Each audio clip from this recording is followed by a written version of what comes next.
예, 계속해서 효율성 조건에 대한 이야기를 좀 하도록 하겠습니다. 그래서 우선 이제 애덤과 이브의 주관적 교환 비율, marginal rate of substitution을 이제 우리가 앞서 순수 교환 기원계에서 살펴봤고요.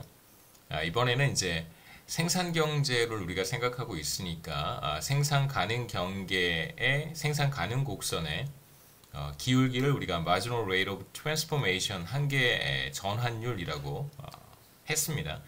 그래서 생산 경제에서의 효율성 조건, 물론 이제 효율성 필요 조건이라고 얘기하는데요.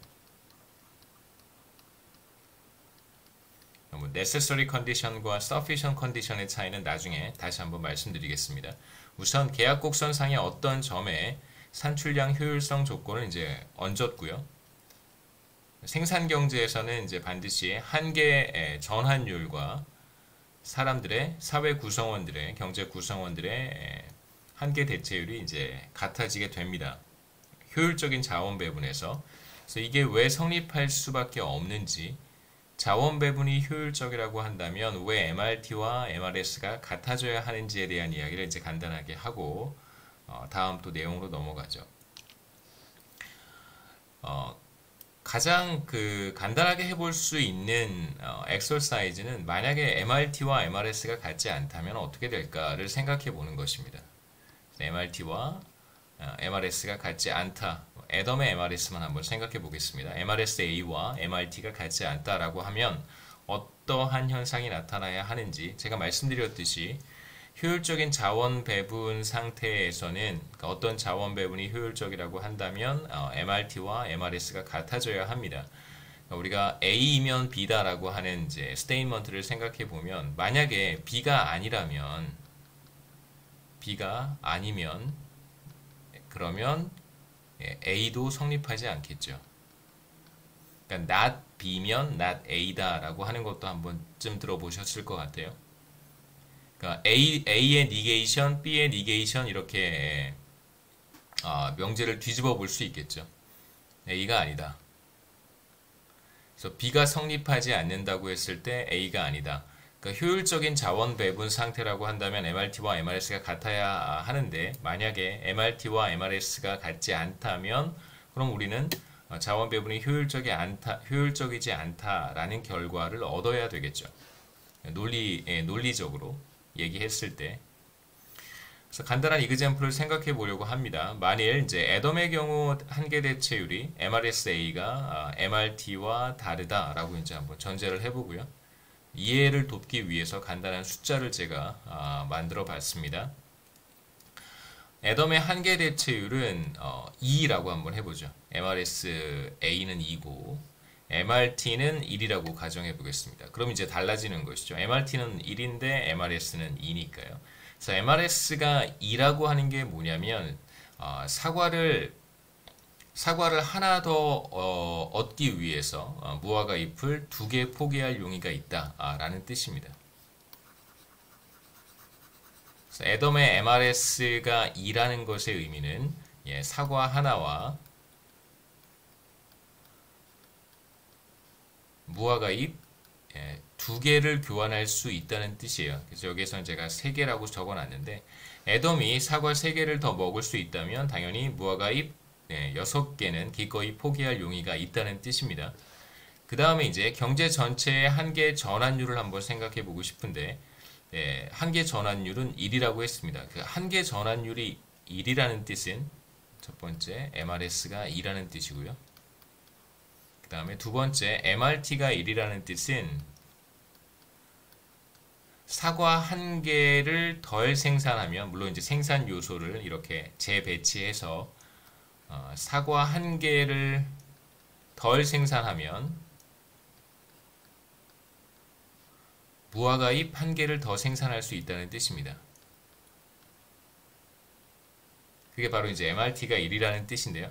그래서 만일 애덤이 사과 3개를 더 먹을 수 있다면 무화과 잎 6개를 지금 포기할 수 있다고 얘기를 했습니다. 그럼 이제 애덤한테서 무화과 잎 6개를 포기하도록 만드는 것이죠. 그러면 무화과잎 6개를 포기하게 만들 수 있다면 그럼 무화과잎 6개를 덜 생산하면 됩니다.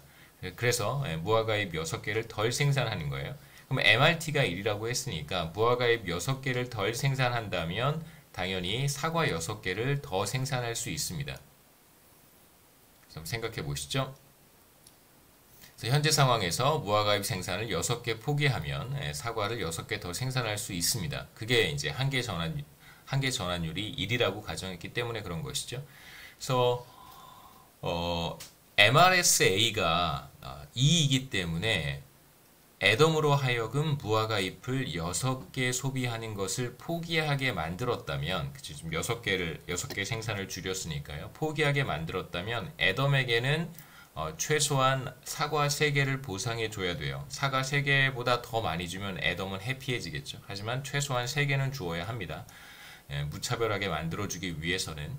그런데 무화과잎 생산을 6개 포기하면 MRT가 1이기 때문에 사과를 6개 더 생산할 수 있어요. 6개가 늘어납니다. 그럼 이제 6개 더 생산했으니까 애덤에게 3개를 보상해주면 그럼 사과가 3개가 남겠죠.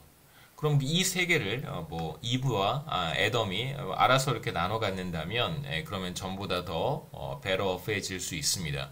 그래서 뭐 누군가에게 손해를 끼치지 않고 또 다른 누군가가 더 좋아질 수 있는 상황이기 때문에 지금 현재 자원 배분 상태는 파레토 효율적이지 않다라고 말할 수 있겠죠. 그래서 처음에 제가 얘기했던 A면 B다를 증명하는 가장 쉬운 방법 중에 하나는 뭐냐면 A가 성립한다라고 해놓고 B를 부정하는 거예요. B의 니게이션을 생각하는 겁니다. 그러니까 B가 아니다. 그런데 A는 뭐 맞다 이렇게 이제 가정을 하는 것이죠. 그러면 당연히 모순이 발생할 수밖에 없습니다. 그러니까 A면 B다라고 하는 스테인먼트가 true라고 하면 모두 true여야 되냐면 not B면 not A다라고 하는 스테인먼트도 반드시 true여야 되거든요. 근데 지금 우리가 한 건 뭐냐면 not B라고 가정을 하고 그러니까 B가 아니다라고 가정을 해놓고 A는 맞다라고 했으니까 당연히 모순이 발생해야 되는 것입니다. 모순이라는 것을 우리가 보일 수 있으면 그러면 이제 증명을 한 것이죠. 그래서 간단하게 MRS와 MRT가 같지 않다면 그렇다면 뭐 생산 방식을 바꾼다든가 뭘 조금 더 생산하고 뭐를 조금 덜 생산한 다음에 누군가에게 보상을 해주는 방식으로 자원 배분의 효율성을 높일 수 있겠죠. 파레토 임프루먼트가 가능하다는 뜻입니다. 산출량 효율성 조건이 성립하지 않는다면 파레토 임프루먼트가 가능하기 때문에 당연히 파레토 이피션트하지 않다라고 얘기할 수 있겠죠. 지금 우리가 생각했던 MRS는 2고 MRT가 1인 점이 바로 이 점에 해당합니다. MRT가 1이고요. 무화과잎 6개 생산을 포기하면 사과 6개를 생산할 수 있다. 하지만 애덤에게 무화과잎 6개를 포기하게 만들려면 사과를 3개만 보상해주면 된다. 라고 하는 건 바로 MRT가 MRS보다 작다는 것을 의미합니다. 이 점을 생각해 볼 수 있겠죠. 왜 이 점에서 MRS와 MRT가 달라지는가는 간단하게 뭐 접선의 기울기를 비교해 보면 확인할 수 있어요. 한번 해보죠. 우선 MRT는 생산 가능 곡선인 이게 바로 생산 가능 곡선입니다. 생산 가능 곡선의 이제 기울기가 MRT인데 생산 가능 곡선을 따라서 이 점, 이 검은색 점에 접하도록 접선을 한번 그려보는 거예요. 이렇게 그려볼 수 있습니다. 그럼 이제 이게 바로 MRT가 되는 것이고 이 MRT가 1이라고 우리가 가정한 것이죠. 뭐 물론 이제 음수일 텐데 우하향하니까 음수이겠지만 우리는 절대값을 생각한다고 이야기했었습니다. 그 다음에 MRS는 무엇인가? 이 점에서의 MRS도 한번 그려보겠습니다. 이 점에서의 MRS는 무차별 곡선, 애덤의 무차별 곡선과 접하는 접선을 그려보면 우리가 찾을 수 있겠죠. 이게 바로 MRS예요. MRSA. 그래서 지금 이 두 접선의 기울기가 다르다는 걸 어렵지 않게 확인할 수 있습니다. MRSA는 이렇게 생겼고요. 그 다음에 MRT는 이렇게 생겼죠. 그러니까 뭐가 더 가파른가? 얘가 더 가파르고요. 얘가 더 플랫합니다. 그래서 우하향하는 직선의 경우에는 당연히 플랫한 것의 기울기가 더 작고 절대값으로 표현했을 때 얘가 기울기가 더 작은 거고요. 물론 저기 음수로 그대로 표현했을 때는 마이너스 1이 마이너스 2보다 더 크니까 당연히 플랫한 게 더 커야 되는데 우리 절대값 붙여서 이야기한다고 했습니다. 그래서 기울기가 더 작다라고 이야기하고 절대값으로 그 다음에 이제 이게 바로 MRS입니다. MRS의 경우에는 스티프하니까 기울기가 절대값으로 더 크다라고 얘기할 수 있겠죠. 그래서 지금 우리가 보고 있는 정확히 우리가 보고 있는 이 이그젬플에 해당합니다. 그래서 이런 점에서 자원 배분이 이루어지고 있다면 당연히 파레토 임프루먼트의 여지가 존재하는 거예요. 생산 방식을 바꿔서 하나를 더 생산하고 하나를 더 생산한 다음에 포기한 사람에게 그거보다 더 많이 보상해주면 누군가 손해를 보지 않고 이득을 볼 수 있는 배럴오프해지는 상황이 나타날 수 있습니다. 그래서 지금 우리가 보고 있는 생산 경제에서의 효율성 조건이라고 하는 것은 바로 MRT가 MRS와 같아져야 되는데 MRT와 MRS가 같아진다는 건 그림으로 어떻게 표현할 수 있을까? 간단합니다. 생산 가능 곡선과 무차별 곡선이 접하도록 그림을 그리면 되겠죠. 생산 가능 곡선은 이제 변하지 않는 거고요. 무차별 곡선은 더 많은 소비를 할 수 있다면 애덤이든 이브든 더 많은 소비를 할 수 있다면 더 바깥쪽에 있는 무차별 곡선에 도달할 수 있기 때문에 무차별 곡선은 뭐 이렇게 다양하게 우리가 생각해 볼 수 있겠죠. 굳이 이 무차별 곡선 하나만을 볼 필요는 없다는 뜻입니다. 하지만 생산 가능 곡선은 그냥 하나로 주어져 있어요. 무차별 곡선과 같이 여러 개의 무슨 생산 가능 곡선이 존재하는 것은 아닙니다. 생산 가능 곡선은 그 어떤 경제의 기술 수준을 보여주는 것이기 때문에 그래서 생산 가능 곡선과 애덤의 무차별 곡선이 접하는 점을 찾아보면 그 점이 바로 효율성 조건이 충족되는 점이라고 얘기할 수 있겠죠. 그래서 이 점, 그래서 파레토 효율적인 자원 배분 상태에서는 MRT와 MRS가 같아진다 라는 걸 이제 이 그림을 통해서 간단하게 그려볼 수 있습니다.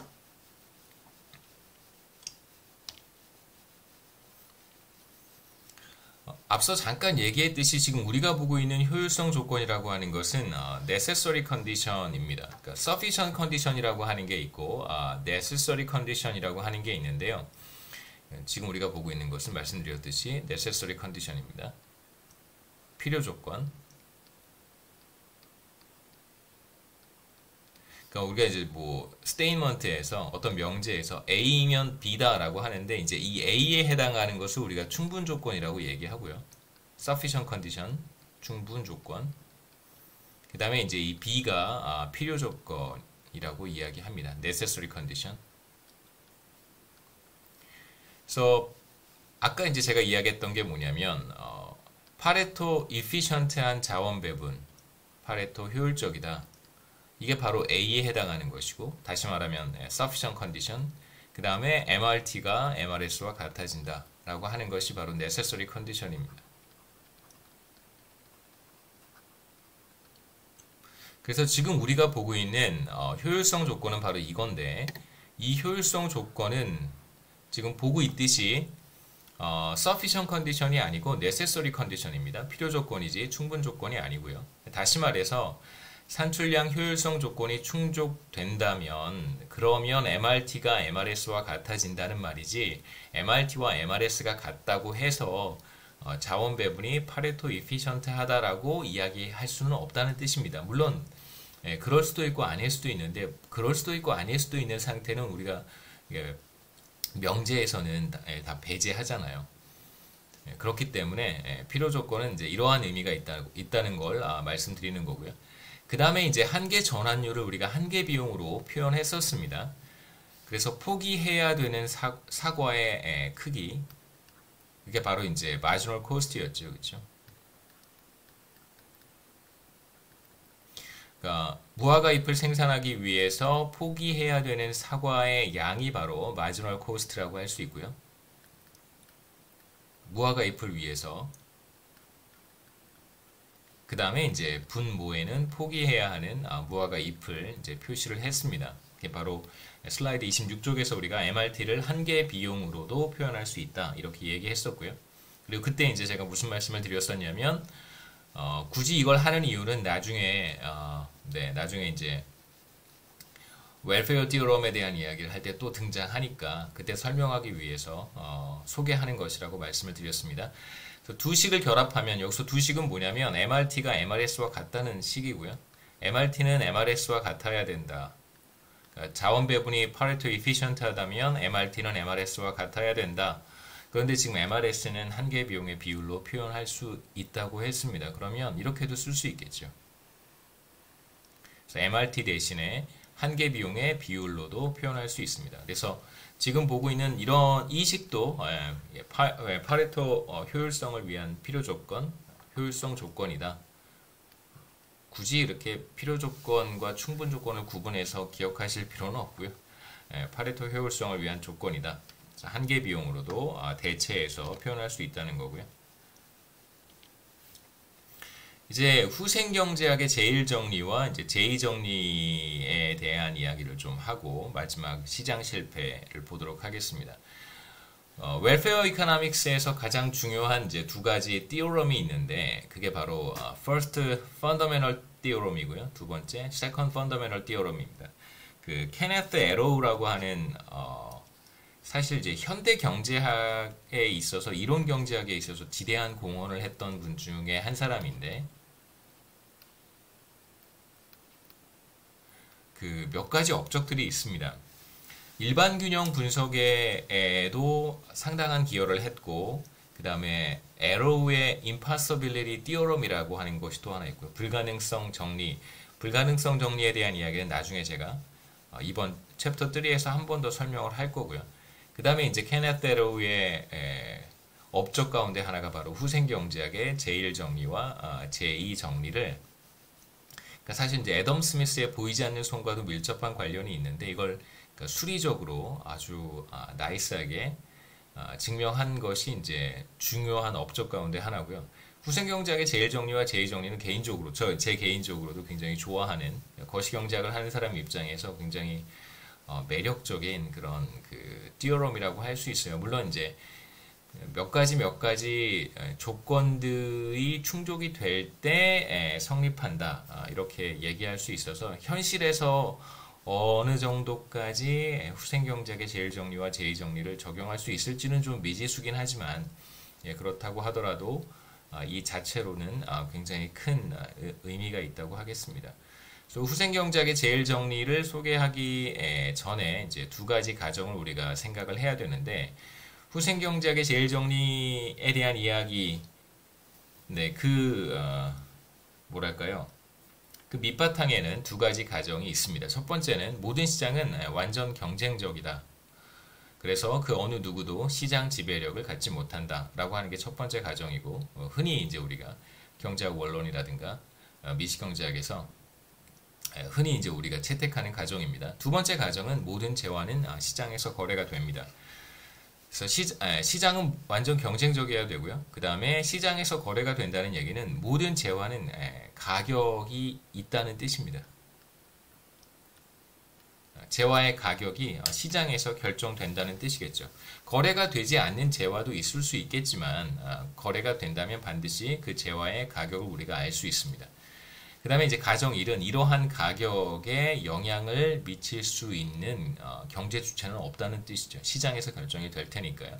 그래서 후생경제학의 제1정리 First Welfare Theorem은 완전 경쟁 균형은 파레토 이피션트하다라는 것입니다.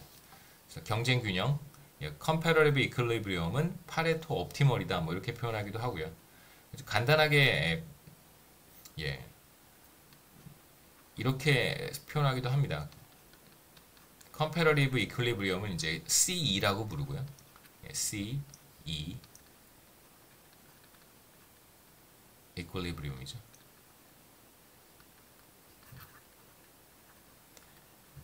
파레토 옵티멀이라는 표현도 쓰기도 하고 뭐 파레토 이피션트하다라고 이야기하기도 하는데요. 이피션트하다라는 표현을 쓰죠. 그래서 C는 P이다 이렇게 줄여서 이야기하기도 합니다.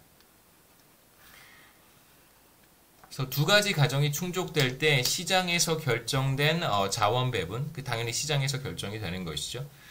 누가 얼마만큼 구입할 것인지, 누가 얼마만큼 생산할 것인지, 누가 얼마만큼 가져갈 것인지 이러한 모든 결정이 시장에서 이루어집니다. 완전 경쟁적인 시장에서.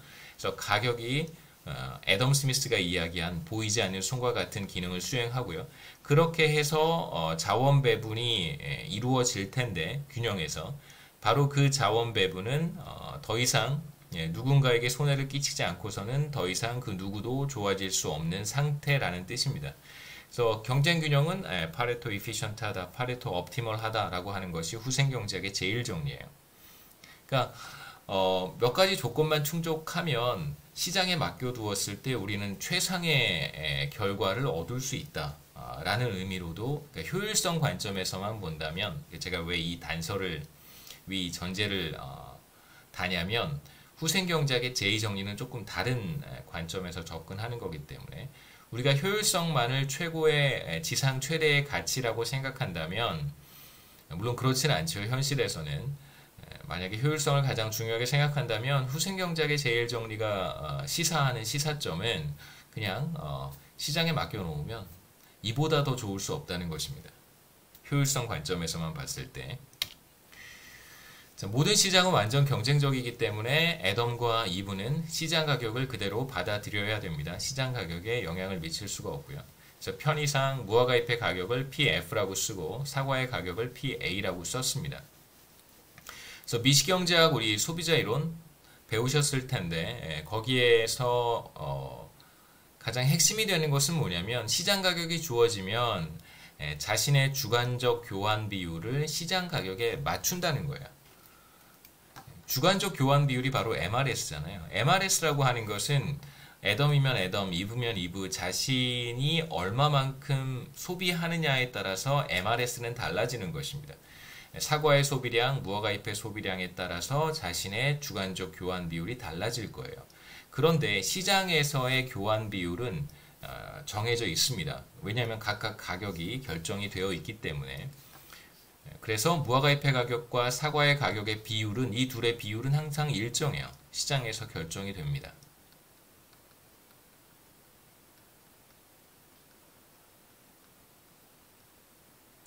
그러면 개별 경제 주체들이 해야 되는 것은 뭐냐면 자신의 주관적 교환 비율을 시장 가격 비율에 맞춰야 되는 거예요. 이건 이제 조금 그림으로 설명해 본다면 다음 페이지에 있는데요. 뭐 예산 제약 하에서 자신의 효용을 극대화하는 것이 이제 대표적인 소비자들의 문제라고 할 수 있습니다. 그래서 가로축이 사과 소비량이고요. 세로축이 무화과잎의 소비량입니다. 그러면 뭐 각자 소득이 얼마나 될지는 잘 모르겠습니다만 뭐 이브의 소득이 더 많을 수도 있고 뭐 애덤의 소득이 더 많을 수도 있겠죠. 뭐 여하튼 두 사람의 소득에 뭐 별 차이가 없다면 이렇게 예산 제약 예산선을 그려보고 예산선이죠. 예산선을 이제 표시할 수 있고 예산선을 터치하는 예산선에 접하는 가장 바깥쪽에 있는 무차별 곡선을 우리가 찾을 수 있을 거예요. 소비자의 문제 우리가 보통 이렇게 표현하죠. 예산선 이렇게 그려놓고 무차별 곡선 이렇게 그린 다음에 가장 바깥쪽에 있는 무차별 곡선과 예산선이 접하는 이 점이 자신의 효용을 극대화하는 소비점이다 라고 이야기합니다. 그래서 이브의 경우 생각해 보면 시장에서 가격이 주어져 있기 때문에 예산선의 기울기는 주어져 있는 거예요. 예산선의 기울기는 바로 두 재화의 가격 비율에 의해서 결정이 됩니다.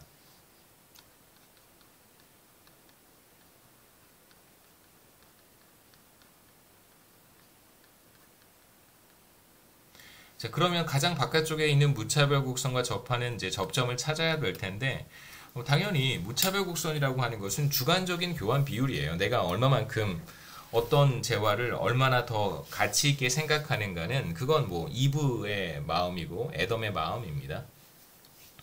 그런데 결과적으로 시장에서 가격이 주어져 있다면 효용 극대화를 통해서 애덤이든 이브든 어떤 의사결정을 하게 되냐면 자신의 MRS가 시장 가격, 예산선의 기울기와 같아지도록 의사결정을 한다는 것이죠.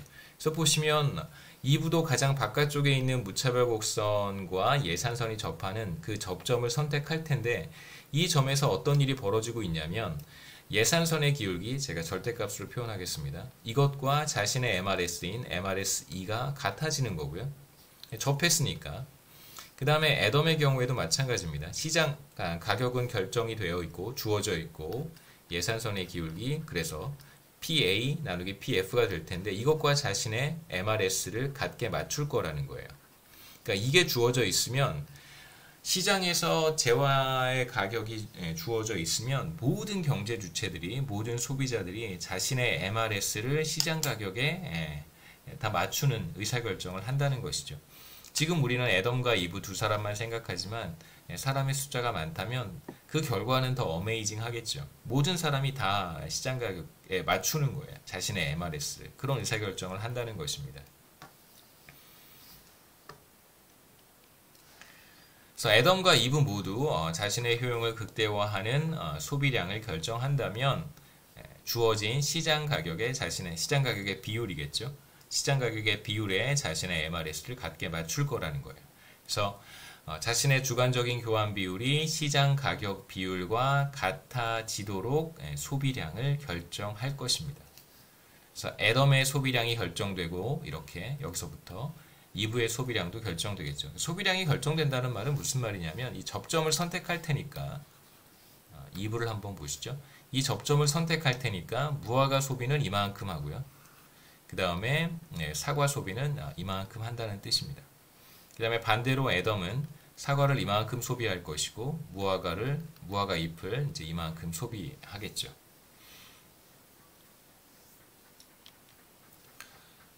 모든 사람들의 이제 MRS는 시장 가격을 통해서 같아진다는 것을 우리가 먼저 확인을 했습니다. 시장 가격은 주어져 있는 것이고요.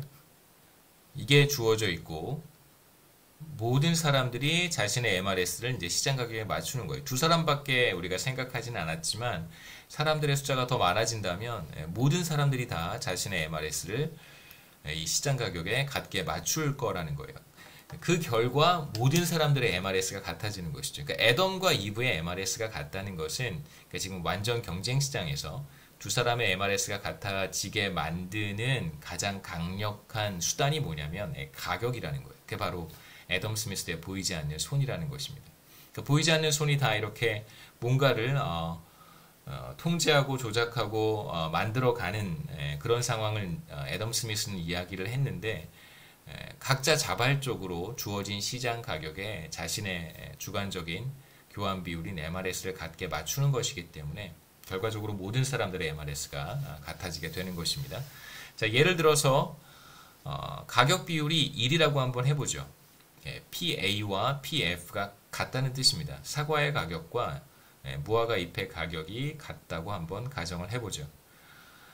이 상황에서 뭐 애덤과 이브의 소비량은 좀 다를 수 있겠지만 궁극적으로 MRS는 같아지겠죠. 이 앞에 그림에서 이제 그걸 보여주는 것입니다. 이브는 상대적으로 사과를 적게 소비하고 무화과 잎을 많이 소비하는 소비점을 선택을 했어요. 반대로 애덤은 사과를 상대적으로 많이 소비하고 무화과 잎을 상대적으로 적게 소비하는 소비점을 선택했습니다. 그렇다고 하더라도 뭘 얼마만큼 소비하고 뭘 적게 소비하고 이런 것보다 이 그림을 통해서 이제 우리가 확인해야 되는 것은 시장 가격 비율에 두 사람의 MRS가 같아졌다는 것입니다. 시장 가격을 통해서. 시장이 완전 경쟁적이기 때문에 기업들이 생산하는 제품의 가격은 반드시 한계 비용과 같아져야 됩니다. 그래서 지금 앞서 우리가 봤던 내용은 시장 가격을 통해서 모든 사람들의 MRS가 같아진다는 이야기를 했고요. 그 다음에 이제 두 번째로 우리가 생각하려고 하는 것은 MRT와 MRS가 어떻게 같아질 수 있는가를 보도록 하겠습니다. 지금까지 얘기했던 것은 시장 가격을 중심으로 모든 사람들의 MRS가 같아진다는 이야기를 한 거고요.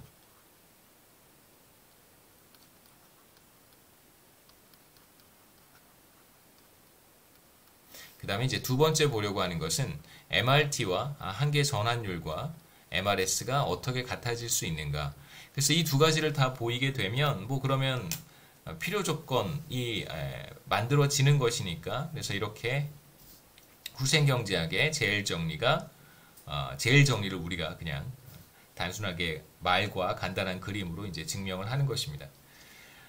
그래서 우선 한계 비용과 가격 사이의 관계를 좀 생각해 보고 싶은데, 시장이 완전 경쟁적이라고 한다면 반드시 뭐 그렇지는 않지만 그 누구도 시장 가격에 영향을 미치지 못하는 상태이기 때문에 무수히 많은 기업들이 존재한다고 생각할 수 있어요. 그래서 반드시 시장이 완전 경쟁적이다라고 해서 기업이 무수히 많을 필요는 없습니다. 뭐 이게 같은 말이라고 생각할 필요는 없지만 어느 누구도 가격에 영향을 미치지 못하는 상태가 되려면 가장 자연스러운 상황이 굉장히 많은 기업들이 존재하는 경우라고 할 수 있겠죠. 최근에 뭐 카카오 관련돼서 이제 많은 이슈가 있었습니다. 이제 카카오가 여러 분야에 진출하면서 특히 이제 택시 마켓에서는 이제 독점적 지위를 누리고 있는 거잖아요. 그렇다면 카카오는 시장 가격에 영향을 행사할 수 있습니다. 근데 만약에 카카오와 같은 기업들이 굉장히 많았더라면, 그러니까 카카오와 같은 기업이 등장하기 전에 타다라고 들어보셨을 텐데 이제 얼마 전에 퇴출됐잖아요, 그렇죠? 네. 그러니까 렌트카 방식의 드라이버가 딸려 있는 렌트카 방식의 사업을 이제 추진하다가 그게 이제 택시와 어떤 차이가 있느냐라고 하는 이제 비판을 많이 받고 결국 그 사업에서 철수를 했는데요. 무슨 얘기를 하려다가 갑자기 타다 얘기를 했는지 순간 까먹었는데, 그 카카오 같은 기업들이 굉장히 많다면, 기억났습니다. 그러니까 그러한 IT 기반 이제 모빌리티 기업들이 들어오기 전에는 사실상 택시는 이제 각자 택시 기사님들 한 분 한 분이 사실 그 기업이라고 생각할 수 있는 거니까 무수히 많은 기업들이 존재하고 각자 시장 가격에 영향을 행사하지 못하는 그런 상태였다고 볼 수 있겠죠. 근데 이제 이러한 어떤 이제 분권화되어 있는 그러한 시장에서 이제 카카오와 같은 기업이 들어와서 이 분권화된 시장을, 그러니까 여러 기사님들이 분권화되어 있는 일종의 기업들이라고 할 수 있는데 이걸 이제 하나로 병합했다라고 생각할 수도 있습니다. 그래서 카카오라고 하는 이제 대기업, 그러니까 여러 개의 택시를 보유한 이제 기업의 형태가 되었다라고 해석할 수 있는 거죠. 물론 이제 카카오가 택시 서비스를 제공하는 건 아니죠. 그렇지만 이 시장 구조가 그런 방식으로 형성이 되어가고 있다라고 생각할 수 있습니다. 그러니까 원래 의도가 뭐고 그 기업이 지향하는 바가 뭔지 구체적으로 디테일한 것들을 사실 볼 필요는 별로 없어요. 경제학자 입장에서는. 그러니까 결과적으로 나타난 현상이 어떠한가. 결국은 카카오는 택시 시장에서 독점과 같은 지위를 누리고 있다. 그래서 우선 배차인가요? 우선 배차? 카카오에서 택시를 불렀을 때 우선 배차의 어떤 베네핏을 받고 싶다면 회원에 가입해야 되고 이제 가입비를 지불해야 되는 이제 그런 시장을 만든 것이죠. 그건 사실 바깥에 나가서 지나가는 첫 차를 택시를 내가 이렇게 잡으면 되는 거잖아요. 왜냐하면 택시 시장이 분권화되어 있을 때는 그럼 서로 택시 드라이버들끼리 경쟁을 하는 상황이기 때문에 지나가는 빈 택시를 먼저 잡는 사람이 사실 그 서비스를 먼저 이용하는 것입니다.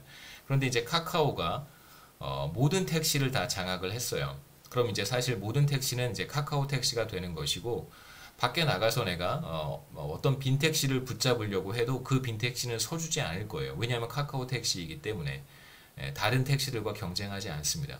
그래서 뭐 프리미엄이 딸려 있는 사용료를 지불하는 연회비 같은 형태의 우선 배차 서비스를 구입한 사람들에게 우선 배차할 수 있기 때문에 뭐 그렇죠. 이런 것들이 기본적으로 가능해질 수 있는 것은 밖에 나가서 이렇게 손을 들어서 택시를 잡는 건 그 누구도 택시 드라이버들 중에 그 누구도 내가 그 자리에 있다는 것을 사실 알지 못합니다. 그냥 우연히 제가 서 있는 길, 서 있는 그 장소를 지나가는 택시만이 제가 거기 있다는 것을 인식할 수 있잖아요. 그게 바로 전통적인 방식의 택시 시장이었었어요. 그런데 이제 스마트폰, 그 다음에 IT 기술이 발전하면서 누가 어디에 있는지를 이제 식별할 수 있게 되는 것이죠. 그러니까 구매자의 아이디, 구매자의 위치, 택시 같은 서비스는 이제 위치가 가장 중요한 거니까요. 그 사람의 성향, 특성, 이런 것들을 이제 식별하는 것이 가능해졌기 때문에 사실 이제 카카오가 독점적 지위를 누릴 수 있다고 볼 수 있습니다. 그러니까 카카오가 없다고 해서 뭐 다른 독점 기업이 등장할 가능성이 없는가? 저는 또 그렇지 않다고 생각해요. 뭐 불필요하게 좀 많은 얘기를 한 것 같은데 뭐 카카오를 비판하고 싶어서 한 얘기가 결국은 되어버렸습니다만 뭐 그런 의도가 없었던 건 아니고요. 여러분들이 한번쯤 생각해 보셨으면 해서 그런 시장들이 어떻게 작동할 수 있는지 말씀드렸듯이 구매자의 위치가 정확히 파악이 되면 그러면 사실 택시 서비스라고 하는 것은 차별을 할 수 있습니다. 그러니까 독점적 지위를 어떤 기업이 누리게 되면 어느 위치에 있는 사람에게는 서비스를 제공하지 않을 수도 있는 거고요. 어떤 위치에 있는 사람에게는 서비스를 제공할 수도 있는 거고요. 뭐 그런 상황이 연출되는 거죠. 자, 이제 우리가 보고 싶은 것은 완전 경쟁적인 상황에서 기업들의 가격과 한계 비용 사이의 관계를 보고 싶은 거예요. 그러니까 한계 비용이라고 하는 것은 여기에서는 특정한 재화를 한 단위 더 생산할 때 추가적으로 발생하는 비용이라고 생각하시면 됩니다. 그래서 우리는 여기서 가격과 한계 비용을 비교할 거예요. 그래서 뭐 무화과잎이면 무화과잎, 사과면 사과, 사과를 하나 생산할 때 발생하는 비용이 바로 한계 비용이고 추가로 발생하는 비용이 한계 비용이고 그 다음에 그 사과 하나를 판매했을 때 얼마에 판매할 수 있을까? 그게 바로 이제 가격이겠죠. 그래서 기업들은 가격과 한계 비용 사이에서 의사결정을 할 수밖에 없습니다. 그래서 가격이 한계 비용보다 높으면 어떠할지, 반대로 가격이 한계 비용보다 작으면 어떠할지를 이제 한번 생각해 보는 것이죠. 그래서 완전 경쟁 시장에서는 가격을 한계 수입이라고 부르기도 해요. 물론 이제 경쟁 시장이 아닐 경우에는 가격과 한계 수입은 같지 않습니다. 여하튼 한계 수입이라고 하는 건 하나를 생산해서 판매를 할 때 기업이 추가로 얻는 수입이 한계 수입이고 한계 비용은 정반대로 추가로 발생하는 비용이겠죠. 추가로 얻는 것이 가격인데 한계 수입인데 이것이 추가로 지불해야 되는 비용보다 더 크다면 당연히 생산을 늘리려고 할 거고요. 이윤이 0보다 클 테니까 반대로 가격이 비용보다 낮다면 그러니까 하나를 판매해서 얻는 수입 가격이 하나를 생산할 때 발생하는 비용보다 낮다면 그럼 손해를 보는 거잖아요. 그럼 당연히 생산을 하지 않는 것이 맞습니다. 자, 이제 가격이 한계 비용보다 큰 상황을 생각해 보죠. 가격이 한계 비용보다 작은 경우는 그럼 기업들이 생산을 하지 않을 테니까 가격이 한계 비용보다 큰 경우에 주목해 보겠습니다. 그러면 기업들이 이윤을 얻고 있는 거예요. 100원에 만들어서 100원 주고 만들어서 하나 만드는데 100원이라는 뜻입니다. 100원 주고 하나 만들어서 200원에 판매하면 그럼 이제 누구든 이 시장에 들어와서 이러한 생산 활동을 하려고 하겠죠. 이윤을 얻을 수 있으니까. 그러면 무수히 많은 기업들이 진입을 할 거예요. 이 시장에. 사과 농장을 한다든가 무화과잎 농장을 한다든가 진입을 하려고 하겠죠. 진입해서 생산량이 늘어날 거예요. 그러면 사과의 생산 혹은 무화과잎의 생산이 계속해서 늘어날 테니까 공급이 늘어날 것이고 그렇게 되면 자연스럽게 가격이 하락할 수밖에 없습니다. 아니면 좀 더 단순하게 생각하실 수도 있어요. 진입, 기업들의 잠재적 기업들의 진입, 그 다음에 생산량의 증가 이런 것들이 좀 복잡하면 그냥 간단하게 지금 가격이 좀 높아요. 한계 비용보다 높아요. 기업들이 이윤을 보고 있습니다. 그럼 어떤 기업이 생산 활동을 하고 이윤을 보고 있는 어떤 기업이 가격을 이제 인하하는 것이죠. 그러면 이제 많은 소비자들이 자신한테 올 테니까 자신의 사과 농장에 오든 자신의 무화과잎 농장에 올 테니까 기업들은 경쟁적으로 가격을 인하하려는 인센티브가 발생합니다. 그렇기 때문에 이제 가격이 떨어질 수 있는 것이죠. 그래서 여기에서는 이제 두 번째 상관없어요. 진입해서 생산량이 늘어나서 가격이 하락한다고 얘기해도 괜찮고, 그 다음에 기존에 경쟁을 하고 있던 기업이 자신이 판매하는 제품의 가격을 인하해서 경쟁적인 환경을 조성할 수도 있습니다.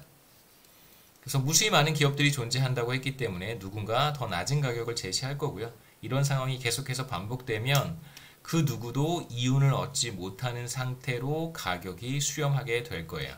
그래서 가격은 한계 비용으로 수렴하게 됩니다. 그래서 가격과 한계 비용이 같아지겠죠.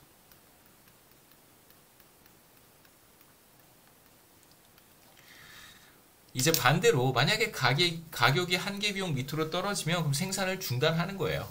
생산하지 않는 겁니다. 그러면 이 시장을 떠나는 것이죠.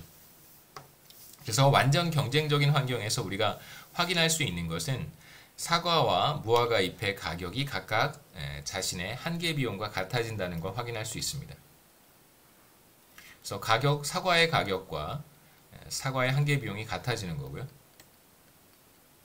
무화과 잎의 가격과 한계 비용이 같아지는 것입니다. 자, 이제 우리가 애덤과 이브의 MRS가 가격 비율과 같아진다는 얘기를 했었는데 이제 그 가격 비율을 다시 한번 소환하는 거예요.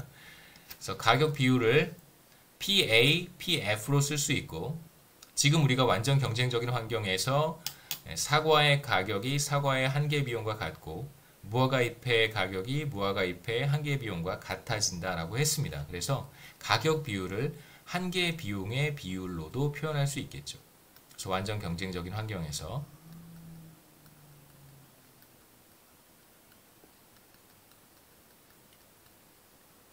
그래서 이걸 그대로 이 두 식을 그대로 비율로 표현한 것입니다. 자, 이제 앞서 우리가 MRT를 뭐로도 표현할 수 있었냐면 한계 비용의 비율로 표현할 수 있었습니다. 그래서 이제 하나씩 해보는 것이죠. MRT는 한계의 전환율은 바로 사과의 한계 비용 분의 무화과 잎의 한계 비용 분의 분모를 먼저 말하는 거죠.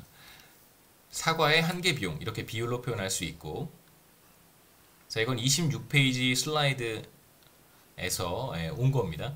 그 다음에 지금 완전 경쟁적인 환경에서 우리가 무슨 얘기를 할 수 있냐면 이게 바로 사과의 가격 나누기 무화과 잎의 가격과 같아진다는 거예요. 이게 바로 이 두 번째 등호는 완전 경쟁 시장에서 온 거고, 이 첫 번째 등호는 우리가 앞서 MRT를 한계 비용의 비율로도 표현할 수 있다라고 이야기를 했었습니다. 그럼 결론적으로 MRT는 뭐와 같아지냐면 가격 비율과 같아져요. 이게 이제 중요한 메시지입니다. 두 번째 결과예요. 첫 번째 결과는 앞서 말씀드렸듯이 가격 비율 중심으로 모든 사람들의 MRS가 같아진다는 것입니다.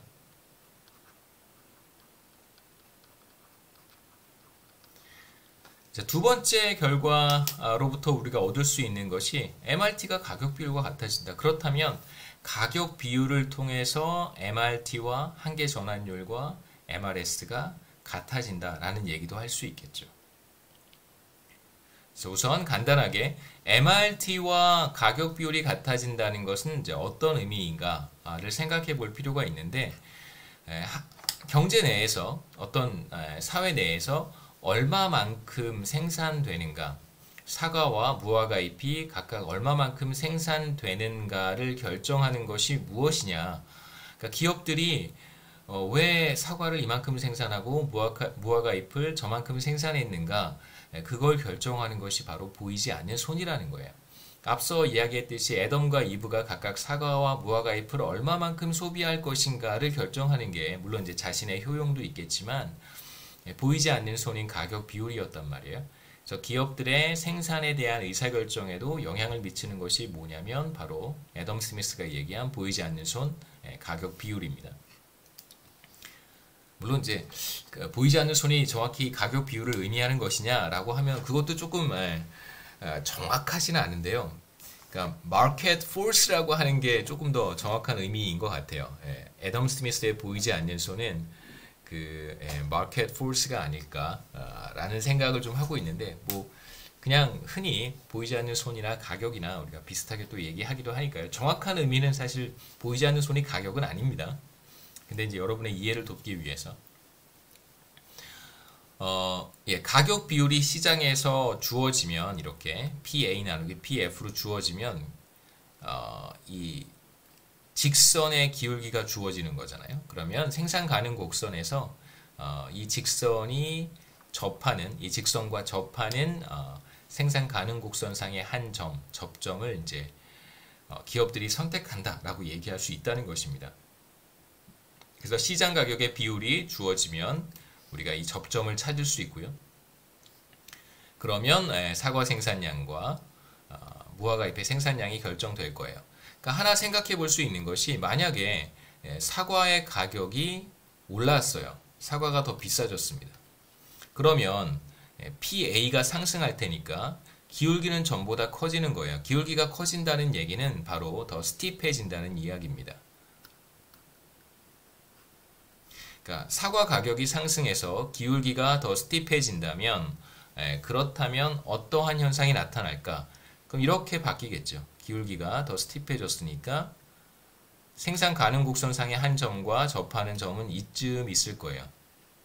그래서 이 점의 특징은 뭐냐면 상대적으로 더 비싼 사과를 더 많이 생산하고요. 상대적으로 싼 무화과잎을 적게 생산하는 그런 생산점으로 우리가 보는 경제는 이동해 갈 것이다 라고 얘기할 수 있겠죠.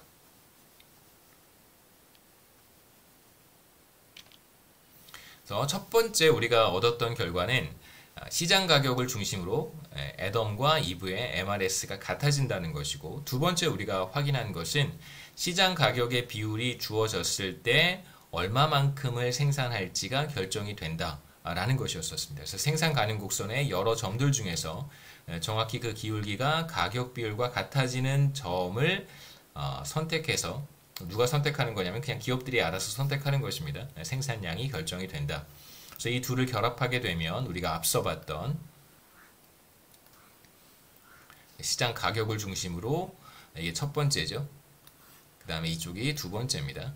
그래서 우리가 앞서 봤던 효율성 조건을 그대로 구현해낼 수 있다는 것이죠. 그래서 경쟁 균형이라고 하는 것이 파레토 최적이다 라고 하는 것을 이렇게 간단하게 우리가 보일 수도 있습니다.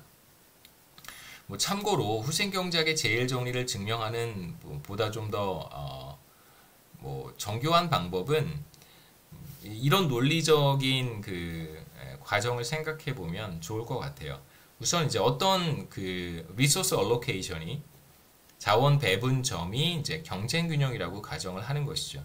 그런 다음에 이제 이 자원 배분점보다 더 좋은 자원 배분점들이 존재한다라고 가정하는 거예요. 그러면 사실 모순이 되어야 되잖아요. 그래서 만약에 모순된 결과를 얻었다는 걸 보일 수 있으면 자연스럽게 이제 우리가 증명을 한 것입니다.